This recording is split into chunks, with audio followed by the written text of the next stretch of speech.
Hello বন্ধুরা, সবাই কেমন আছেন? আশা করছি সবাই ভালো আছেন, ভালো থাকবেন। বন্ধুরা, আজকে এই যে এখানে আমার রুই মাছ আছে 3 পিস, আর এখানে এই যে কলমি শাক আছে। আজকে কলমি শাক দিয়ে রুই মাছের তরকারি করব, রুই মাছ রান্না করব। তো এই যে শাক, কলমি শাক, এই যে দেখে বুঝতে পারছেন। তো আমি এবারে শাকটা বেছে নেব, এই ডাঁটাগুলো নেব না, শুধু শাকটা নেব। কচি কচি দেখে শাকগুলো সব, এই পাতাগুলো এইভাবে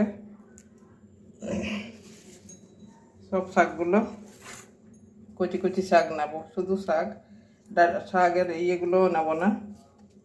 এই যে এইভাবে শুধু শাক নেব, শাক দিয়ে রান্না করব। বন্ধুরা, আমি বা হাতে শাকগুলো বাছছি, দেখাচ্ছি আপনাদের।